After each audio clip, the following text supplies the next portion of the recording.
weekly chat show of Loose Links, the only internet programme that makes you out there the stars. As we talk about this evening, a rabbit. I am talking about an animal, as a group of yous kick a rabbit to death, and the rabbit has to be put down. So we're asking, is it really a responsibility for parents to have a look at their children nowadays? Also, we have a star guest with us tonight, Star Monroe, as she tells you and talks about how you can be the best at you, even at middle age. Also, we talk about a hotel room that was absolutely wrecked by a group of teenagers that cost the hotel £10,000. So we ask, if you were that parent, what would you do? Joining me on the panel tonight is a very new panellist. Please welcome Jason Lambert. Please also welcome to the stage the Richard of the Judy. It's James Bensley. And also joining us is Sam Bingham. And keeping them all in line is me, Nicholas James.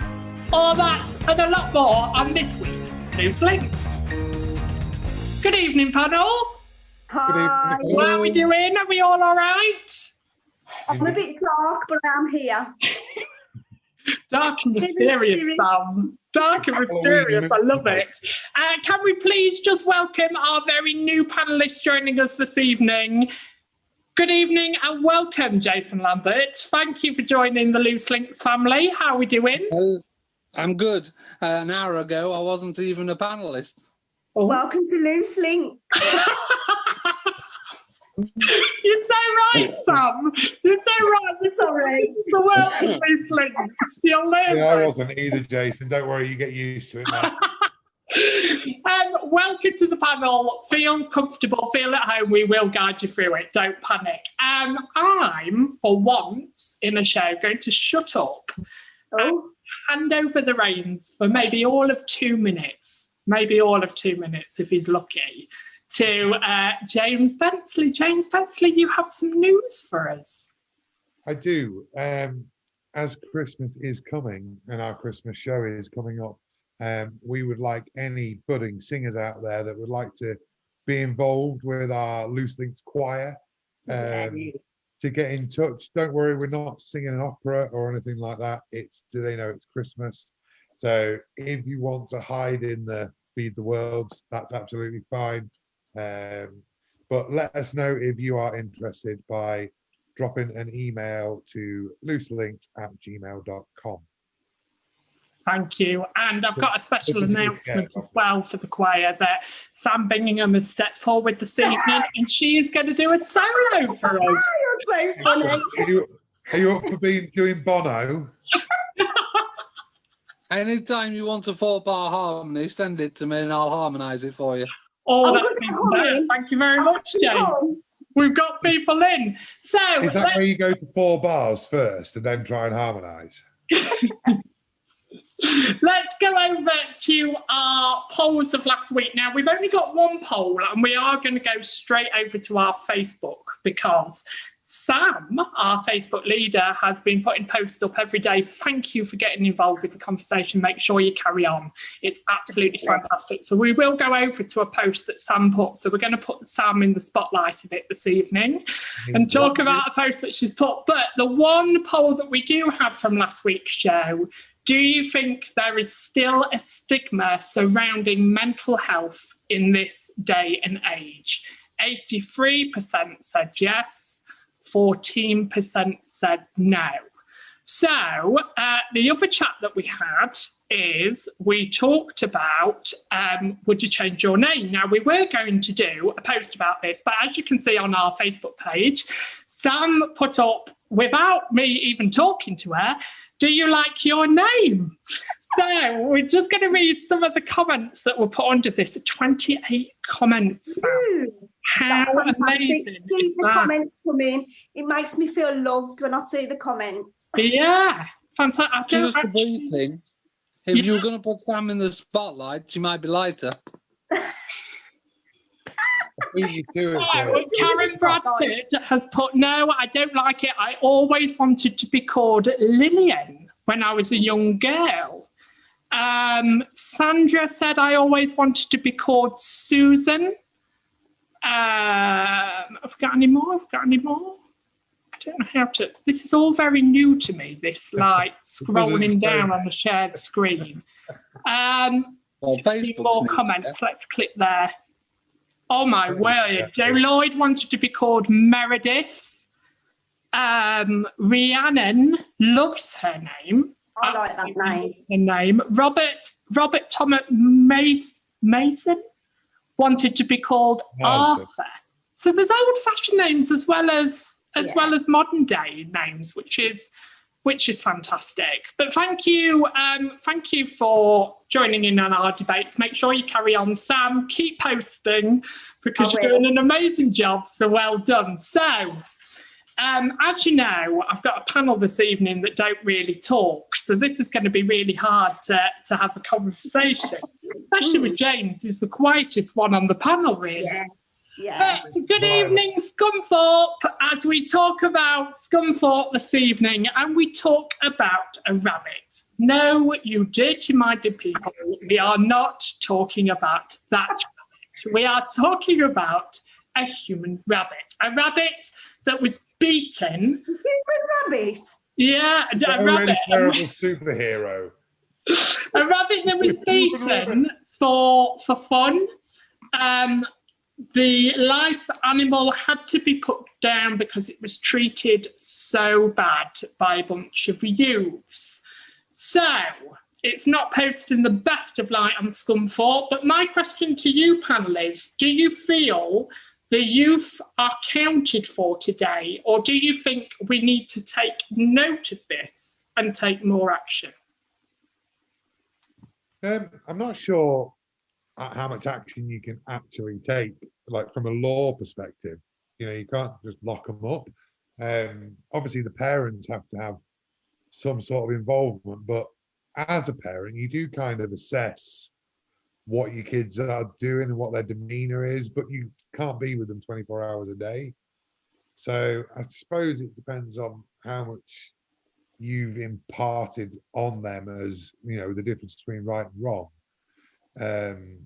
But they have to take some accountability for themselves, and that's certainly something that I preach, especially to our eldest, is that he has to take, you know, accountability for his actions, because there won't always be somebody there to go, oh well, he's only young, and you know, sometimes you've got to just say, yep, I did that, take responsibility for your actions. Just on this randomly, when I was a kid, we came across a rabbit, and it had myxomatosis, and it was foaming at the mouth, and it was, you know, it was suffering. So we actually put it out of its misery, which is quite an interesting contrast that, you know, we took that point of view, and it's like, right, the poor thing's suffering, let's kill it, to, you know, was this a pet rabbit or was it a wild rabbit? It was a wild. It was a wild rabbit. Mm. So I don't suppose there's any chance of that it being sort of that situation. Was it perfectly healthy? Were they doing the right thing? No, it was just. I'm pleased you've touched on that, really, about you being younger. It was a healthy rabbit, and they just did it for fun. But I'm not saying that's right at all in any sort of way. But when I was a kid, like when you said when I was a kid, there was youth centres, there was stuff going on, there was day trips out, there was community spirit, even with the church letting youth in, doing stuff with, and I just find there isn't nowadays. And then we look on horror on the stories that have happened, and that's not me saying I condemn those children for what they did, but there's just nothing out there, and I think that's why we're getting in trouble with drug, alcohol, smoke, abuse, because they're just bored. I must warn you, there's a trigger warning occurring. You have triggered me, but I'm gonna let Sam and Jason talk from it because I will literally bang on for about half an hour. So go. Oh, thank Well, you, James. You're so kind. I agree with what James said. I've got a 14-year-old daughter, and I've always brought her up, your actions, your consequences, because when you're 18, you are legally responsible for your own actions. So at some point in your life, you have to take responsibility for that. And again, I agree with you, Nick. There's not much out there for young people to do, but that's no excuse really for this kind of behaviour. I think, again, what James said, surely they know the difference between right and wrong. Some of I see lots of these posts on Facebook, cats and animals being hurt, and I don't know. I think there's not enough punishment at the end of the day either. So when they do things, there's no consequence really. So they think, well, I can do these things because there's nothing to deter them or prevent them from doing these things. I agree with what Nick said about when he was younger, there was a community spirit. I think the problem there is that there is not community spirit now because an awful lot of them do everything community-based online via Zoom and email and chats and Instagram and things like that. And I don't know whether putting back into a community, the youth centres, whether people actually go out to them because they're just no longer socialising with each other as person to person. All they prefer to do is socialise on Instagram and filter their pictures so they look better. And it's just a virtual life they try and lead. I don't think they were right to do what they did. I think it was quite an achievement to catch a wild rabbit. To trust me, my dog certainly couldn't do it when he was younger. So I think it's quite an achievement to catch a wild rabbit. But they should. I don't know. It's very difficult to try and work out how you support the youth when it's such a close phone society. And society has changed a lot since we were younger. It's changed a lot. I think there's just no respect for anything or anyone at all at the moment. There's just none of that community spirit whatsoever, going back to, respecting other people and animals and things as well. It's just like a completely different world today. It really is. Yeah, you're right. On many levels. I would argue that there's no less for them to do out there than there ever was. It's just that they choose not to do it. I don't know if I agree. I do. Can you still go around and have a kick around with your mates? Yeah. Can you still walk around to your mate's house and play on whatever computer game he's got? Yeah. Can you still walk up? And there still are youth clubs because there's one in our village.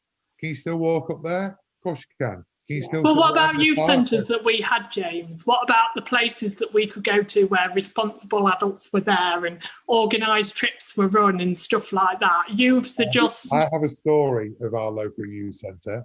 Okay, so we used to go to youth club on a Friday night. We used to say we were going to youth club on a Friday night, and we and one of my mates got caught by the local bobby with 14 bottles of Diamond White cider. There are other ciders available. And we don't recommend this on those links at all. Can I just say that now? Think responsibly. Keeping it real. And we got caught, and he handed in our cider to the youth leader. That's very naughty, boys. It's very wrong of you. And then off we went, because I didn't have any intention of going to youth club. And then on Monday morning, we had to go and see the youth worker, and he gave me the cider back at lunchtime on a Monday morning at school. So I'm walking around with a school bag full of cider. But right. But we just used it as an excuse to say we were going out somewhere. And it didn't make us bad kids. We were just kids doing what kids do. Yeah, but the thing is, I do get what you're saying there. I completely get what you're saying. But in the same respect, as a youth then, James, if we're talking about that, would you boot around a wild animal in the street till it was deaf, till it got near death? I wouldn't. Youths have changed of today, and I don't think they're supported as much as we were at all. I think that the previous generation have to take some responsibility for it, and the people that have shaped the way that the world is now have to take some responsibility for Yeah, it. I Because agree. that sort of behaviour in my day just really made us. But in your day as well, Nothing. well, I can only speak for my day. I was scared of the police. I wasn't. I was really Even scared if of the you've done police. nothing wrong, And people today don't seem, even adults don't seem to be scared of the police. No. That authoritative role has gone.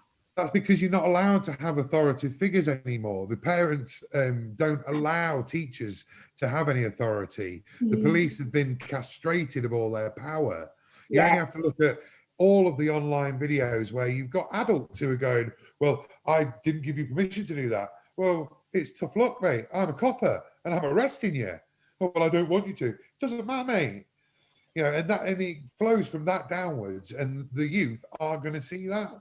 So taking that story aside then, and we've sort of touched on it, taking that story aside a little bit, talking about, because both stories about youth, I'm really sorry, I've just figured that out tonight. So taking that aside, do we think that we leave it to those authoritative people to take control of any age, or do you think there's an element of where parents need to take control and to take capability of what their children are doing?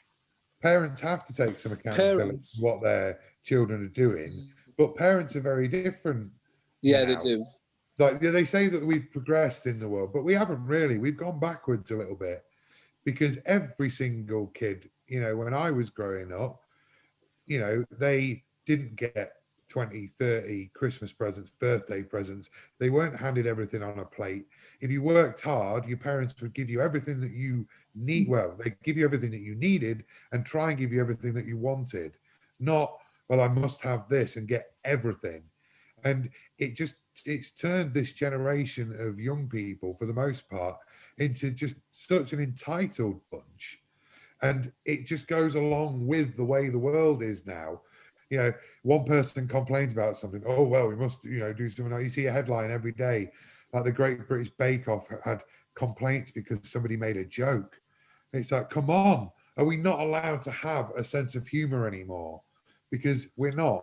And it's all right saying hand over power to the people in authority, but they haven't got any authority anymore, because we, not particularly us, but we won't let them have any power, because our precious darling can't do anything wrong.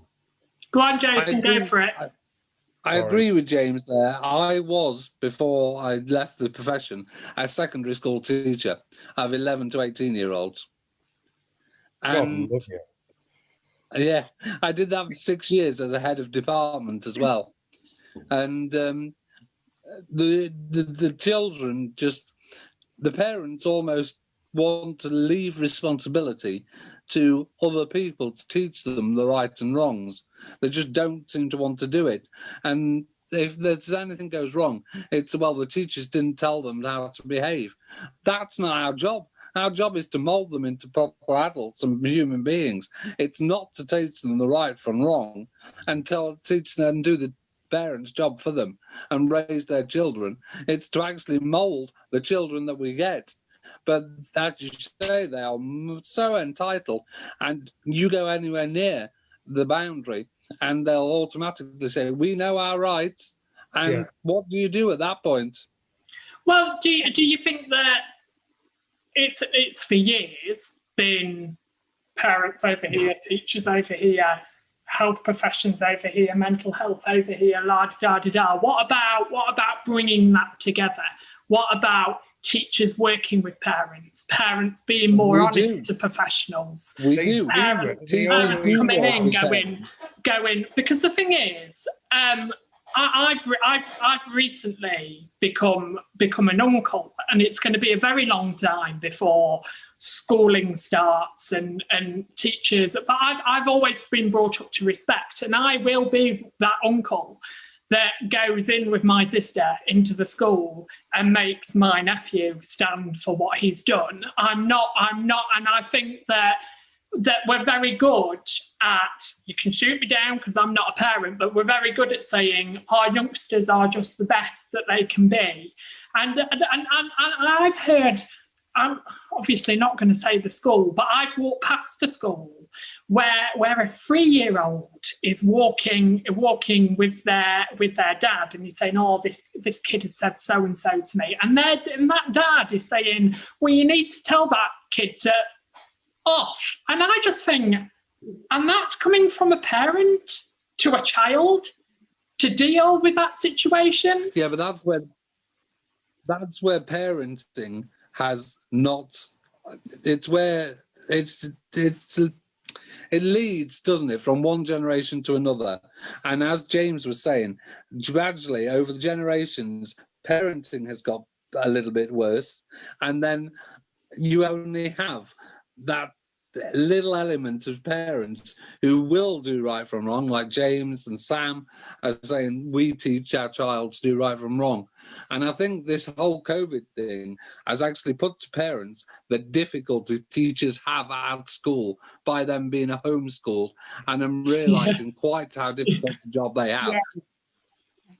So for me, my daughter, when she started high school, she was very, very much like, oh, the teacher can't tell me what to do, that kind of attitude. And we were in like a big hall where you had like an open evening, and the head teacher was saying you can't have mobile phones on, obviously at school, and if you are caught with your mobile phone, then it will be confiscated, obviously. So when we got home, I had that conversation with my daughter, and I did say, you know, you've been told, no, obviously no phones at school. So if you do have your phone and it's confiscated, then that's tough. It's no good coming home to me and saying, oh, you know, I've had my phone taken off me, because you've already been told that you shouldn't have it. And another experience was, bless her, she decided she didn't like school one day. There was me and the teacher there, and she just literally walked out of the school. The teacher didn't do anything, even though she got a uniform and everything on. The teacher didn't do anything. So we kind of looked at each other a little bit like, oh my God, what do we do? So it was me who kind of had to go and find where she was. But I do think we should work together, because I think that's the only way forward, really, in trying to work together. But a lot of parents do have the attitude of, you know, oh, my little Johnny's the best and he doesn't do any wrong. Whereas if my daughter does anything wrong and I know that she's in the wrong, then she has to apologise, or she has to put it right what she's done wrong. Because if I don't do that, she's going to go through life thinking, you know, she hasn't got to take responsibility for anything, and she can talk to people how she wants, and it's okay. So I do think a lot of it should fall with the parents, because that is their job, really, you know, to bring them up. You made me, I was like trying my hardest to not smile then, because this show is turning quite sexual. We're talking about a rabbit, and now we're talking about little Johnny. I know, I did think that when I said it. I thought it's too late now. No, nobody else even thought that. Okay, nobody else even thought that, Nick. Sorry. If I could just move back to the topic, Nicholas, I think that actually a lot of the problem is the fact that we let them have mobile phones too early. And I've had this argument. Me and Gemma don't even agree on it. So a million people are going to shoot me down on it. But I don't think that they should have a mobile phone until they're 16. And they'll be like, oh, but it's for safety, it's for safety. Well, there's generations of kids that grew up without them that managed to make it. You know, I didn't have a mobile phone until I was 18, and I'm still here. I'm guilty of that. I did give my daughter a phone too early. I think I was about 13, 14. For all the supposed safety it gives, it opens up the world. Absolutely, yeah. Of online and online bullying and people grooming. Yeah. You know, and online videos of doing things to animals that they shouldn't be doing. Yeah, and middle-aged men moaning about the kids today. It's just well, as you know, very, very different views on tonight's topic. But please let us know of your view. Join in with our conversations and make sure you get your say as well as ours. Right, what I'm going to do is just signal somebody to come on. But I all need you to have a look, because it might be one of you clicking yes to let her on, because I went offline just before the show, so I might not be the person that can allocate her on, but I will keep looking to see if she turns up. We have a guest this evening. This guest has completely and utterly turned her life around. She's here to stand up for women and say, even at middle age, you can still love life the way you are. She's come from an incredible background and grew to what she is today. Please welcome Star Munro. She's on, she's joining us.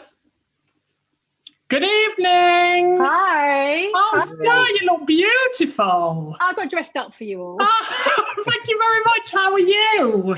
I'm really good. Thank you. Thank you so much for having me. No, don't be daft. Well, I've had chance to. It was one of the behind the scenes team that found you, Suzanne Paul, and she sent me your Instagram, and I was really, really interested on getting you on and talking about how you've made yourself today. So we've got a couple of questions to ask you, but just feel free. Panel, also don't oblige by these questions. If something comes into your head, please speak up and ask, and we'll slowly go through the interview if that's all right with you. Yeah, no problem. All right. So our first question is: tell us a bit about yourself and how you've made it to who you are today. Okay. My name is Star Munro. I'm 50 years old. I am a therapist, a coach. I work with midlife women. And how have I got myself? Do you know what? Sometimes I've wondered how I've got myself here and I'm still alive. I was an addict in my 30s. I was addicted to cocaine. I was also an alcoholic. I was a really high functioning addict. So I was running a really successful business at the time. I sniffed all my profits up my nose and then went bankrupt. And also various childhood trauma, and that kind of got played out. And I was married in my 20s. I've got a lovely son, George. He's 21 now. And then I divorced from my first husband as I moved into my 30s, and then kind of bumped around from abusive relationship to abusive relationship. There was a lot of stuff that I hadn't figured out, and it really got played out in my 30s. And that ended with like a 8-year codependent relationship. And then I had a couple of sort of moments of like, oh my God, what am I doing to myself? And then as I sort of entered into my 40s, I sort of looked at the landscape of my life, and I just went, if you're going to carry on doing this and you're getting older, your life is going to be really messy. And so what I decided to do is, well, the choices were, shall I go back to therapy or should I train to be a psychotherapist?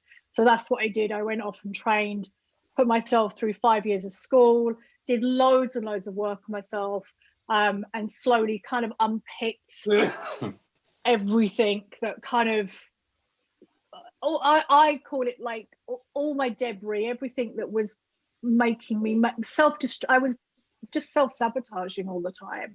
So slowly I sort of unpicked that. And as I got to 46, that was another pivotal moment for me. I then did some more work. And I would say that I went through most of my life hating who I was. I didn't like who I was. I was running away from myself. So that's why I did all the things that I did. I was never taught to be safe within myself. And that's what I've slowly done through therapy and coaching and the work that I do with women. I also end up doing it myself. So now I'm in a place where I feel safe, that I can self-soothe and look after myself. And I'm much more aware, like I'm not perfect. I mean, no one's perfect. But I'm not sure, I won't swear, but I would say like, I'm the same person that I was, but I'm not such of a dick. All right. So I'm just a nicer person. So are you basically, can I just ask then, is if people are suffering or if people are in distress or addiction or anything like this, what you're basically telling the nation is there is hope? Yeah, of course there is. There is always hope.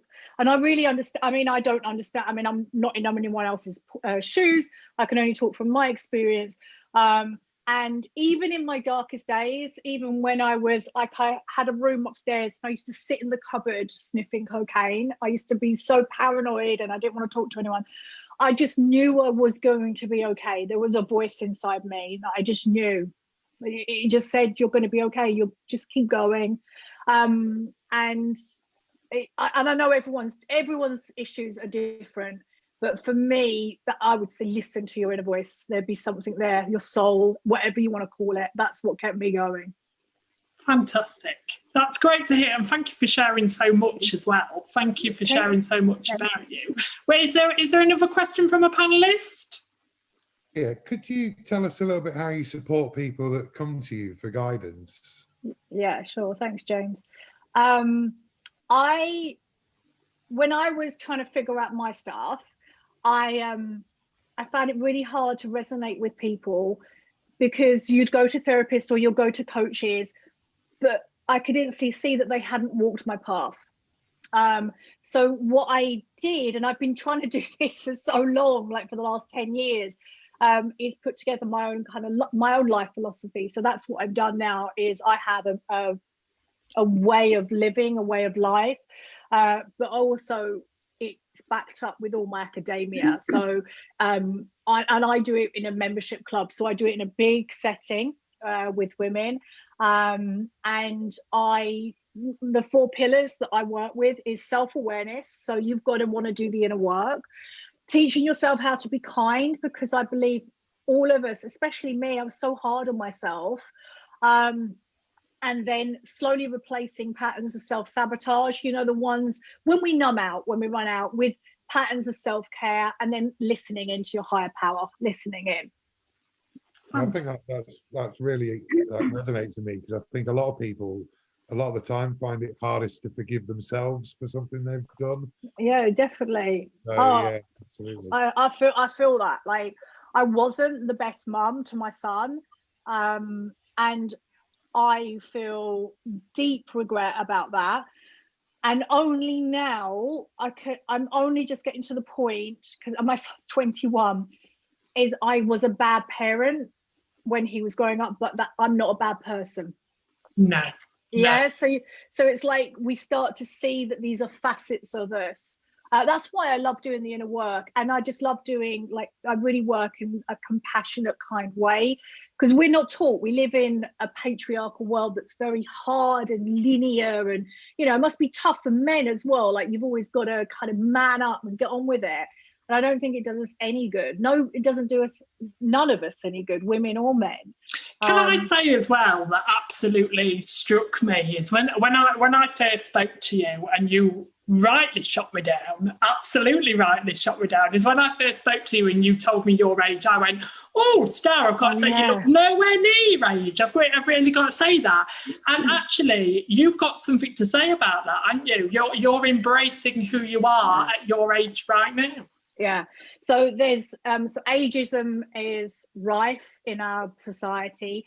And what Nick said to me, he said, oh, you don't look your age. And actually I said, this is what 50 looks like. And it's not, and I don't see it as a compliment. I know there are many women out there, and men, that will see it as a compliment. But for me, is I'm here to disrupt the system. So I'll do my bit. I know I can't bring stuff down on my own.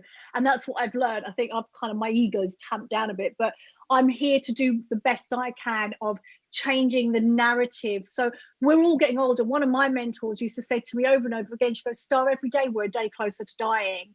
And what I see more and more, especially in my industry, is that, you know, they want to be ageless, or let's look younger, and it's all about the youth, but you haven't got that. And I've worked with clients that are way older than me, 70s, 80s, 90s, and we're all getting older. And isn't it better to, well, my belief is to change the way that you look at getting older, because we're all heading that way. So, and you can't keep, if you deny something that's happening in reality, you're wasting your energy. Yeah. You're wasting your energy. Do you think like that with body confidence as well? Do you think, because I feel like we're in very much of a world that you've got to be size 0 to be taken attention of, and like in the magazines and stuff like that. Are you trying to break that mold as well about body confidence? Whatever size you are, you're beautiful. Yeah, I mean, I suppose the big chunk I did miss off my story is that I hated my body for 46 years of my life. Didn't matter what I did to it. And I was a bodybuilder. I was the leanest I possibly could be. I was never happy. And we're bombarded by images, men, women, children, from an early age of what it's meant to look like, or the pseudo look like on social media. So I'm all about body positivity, body diversity, way more body diversity. And it's something that I will see over and over again. I've worked with thousands of women, and it is one thing that I will hear over and over again: women don't like their bodies. And this is why I like working with women at midlife, because I'm like, you've got to change your tune. You've got to do something different. And the easiest way to do something different is to fill your vision, what you're seeing on Instagram or on social media, just fill it with diversity. Go and follow, because the movement is there. But also, I completely get it. As soon as you cut yourself out of the movement, the BOPO world, is that you go back to the size 0 or the kind of buff, whatever it is. And life's not like that. And it takes time. And why I say you've got to unhook yourself from everything that society's brainwashed you into believing. And then, so you unlearn first, then you relearn, then you learn a new way. And that's the way to do it. Wow. Just wow. Honestly, I could listen to you all day. I really could. I could listen to you all day. I'm sorry. If anybody wants to interrupt, please interrupt. I feel like I'm taking over the interview a little bit. But if people are out there right now feeling at their lowest, addiction, whatever, in any walks of life, depression, anything, what would your advice be for the first step on moving forward? Well, put her on the spot, look. That's a big question. The first thing that wants to come, like intuitively, that wants to come out for me is seek help. But I also get it that help is not always there. But I would say definitely seek help. But I have compassion that that's not always available. But the other thing is it is hard, because if you're at your lowest, there's a couple of things, and it's like, I feel like I don't want to negate what people are going through, but one, seek help. And even if it's just finding the Samaritans, we've got to talk, we've got to let it out of our bodies. But yesterday I learned this kind of, you can do it with me, everybody. I'd learned this really kind of cool self-soothing technique. So you're going to take your right hand, put it under your left armpit. Oh, we're doing it. Oh, yeah, get ready, everybody. Get ready. And then you put your other arm around your tricep, and you just go away for Jason, he's there. And then you just kind of let's just take a moment, all right? And then take a breath in. And then breathe out. And then just kind of really tune into your arms around you. And it's just, you're giving yourself a hug. And you're just telling your body, you're telling yourself that you're okay. That's really, I'm going to remember that one. I'm going to remember. So our final question to you, Star, is if people wanted to find out more about you and wanted to know how to get in touch, what's the best way to get in touch with you? Come and find me on Instagram. I'm Star Monroe, but MS Ms before it. So MS and then Star Monroe. What we'll do for you, Star, is we'll share your Instagram page on our Loose Links Facebook page. So if people are interested to log on and look in, it will go in that direction. Did you say something, Jason? Yeah, is that one R in Star or STA-R? Yeah, you got it. One R in the Star, and Monroe is not I'm sure it's the Scottish. It's not the Scottish version. It's the Marilyn Monroe version. Oh, very good. Very good. Thank you so much for joining us. We will put your details on, but thank you for coming on the Loose Link Show. We most appreciate it. Thank you very, very much. Thank you. Take Thank you, care. everybody. Bye-bye. Bye. Bye. Oh, what a lovely lady. I found that fascinating. I really did. I loved that. Absolutely. Sorry, I sort of gave every panelist a question. Show there. Yeah, I did. Gave you all a question, and I was like, actually, I'll just leave this. Let's go on to our final subject, which we go over to Brig. Good evening, Brig. Unfortunately, we are talking about youths again. It seems to turn into a bit of a youth show.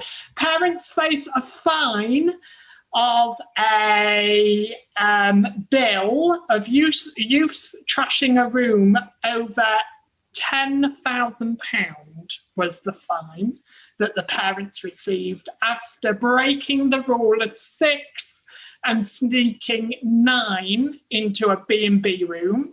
The owner did go and knock on the door and ask the youths to leave. They refused and carried on till 3 in the morning, till when the police arrived and escorted them out. And they found the address of these people and find the parents. Parents have taken full responsibility of their child.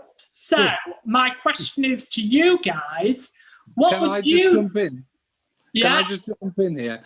I live in Norwich, and last week we had a group of 19 and 20-year-olds who were self-isolating from university through a house party while self-isolating for over 100 people.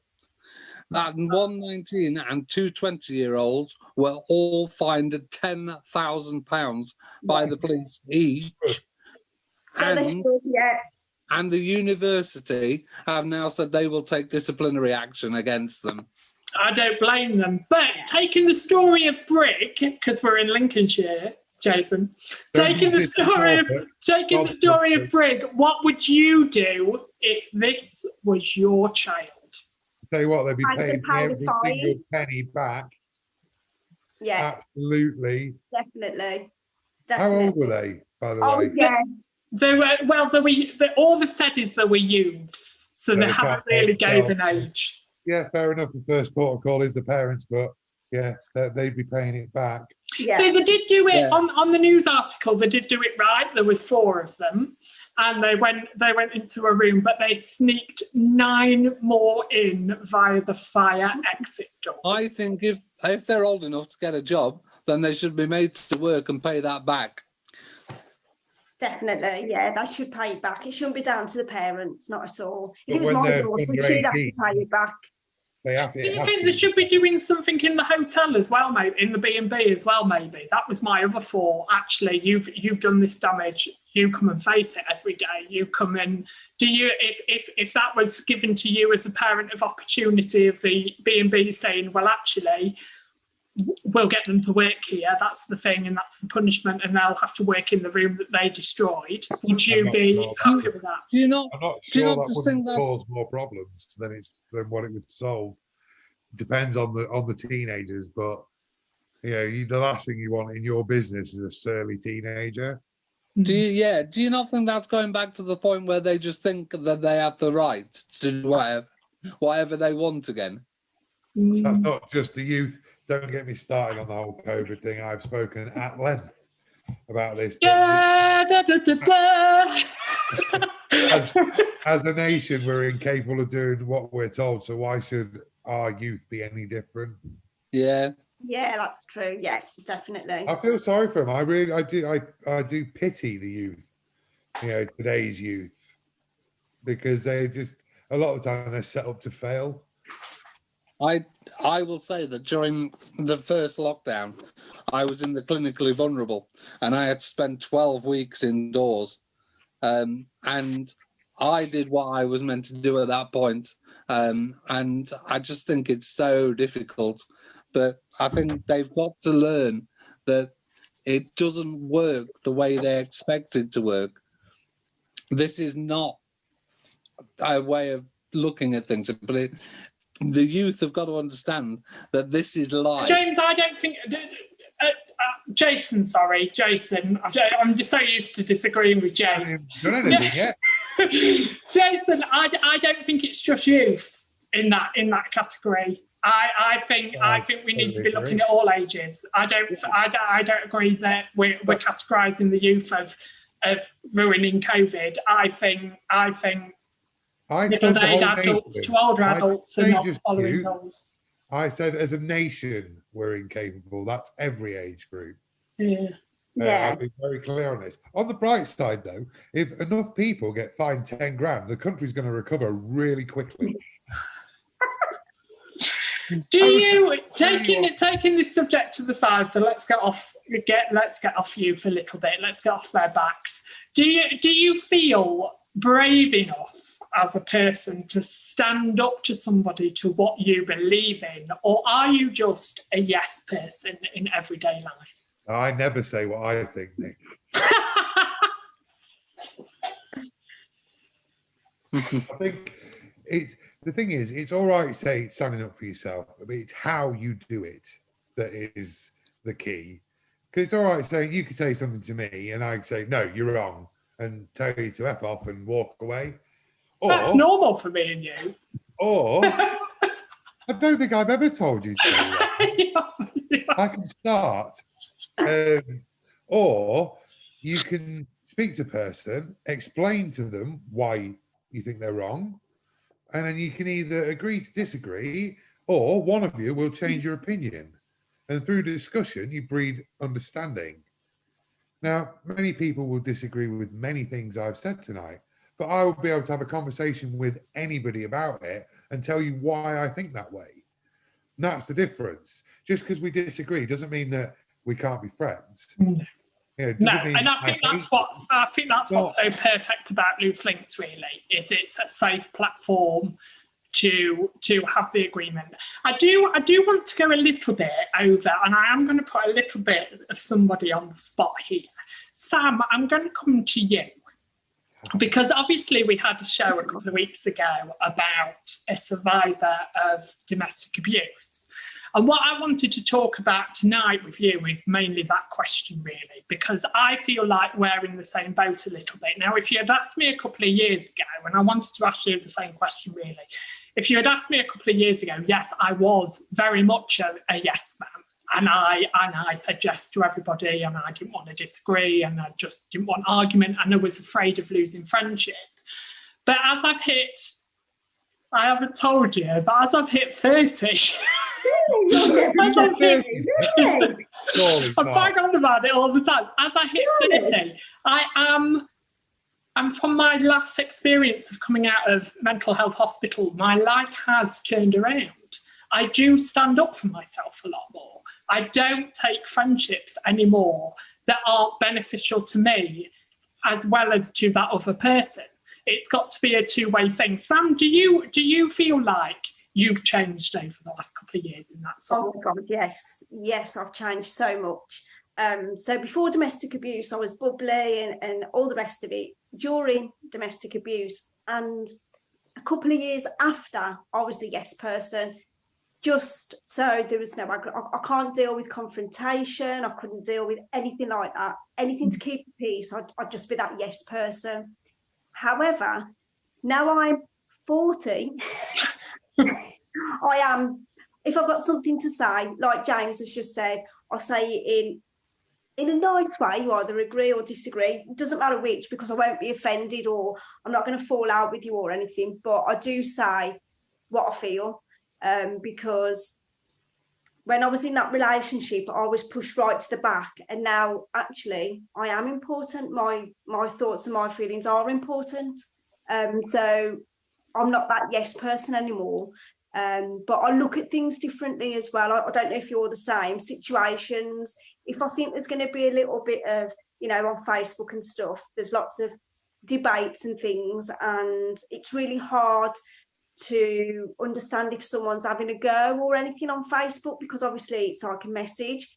So for that, reason, I don't always get involved in certain things because of that fear of, oh God, there's going to be a bit of an argument or a disagreement. But if it's face to face, I've learned to read body language. I've learned to know when it's okay to have those discussions and things like that. So I'm not as bad as I used to be, but before I just agree with anything just to keep the peace, definitely. But I think it's many things for me, and two of you can disagree with me completely on the panel here this evening. But I think it's many things to me. I think it's been in an awful relationship, but I'm also a project manager now, which means that I send out stuff to different people. Can you do this? Can you do that? Can you do the other? And there has been times where I've had to go, no, I want it this way. I will listen to anybody completely, and you can both disagree with me there and go, actually, you bloody awful Nick.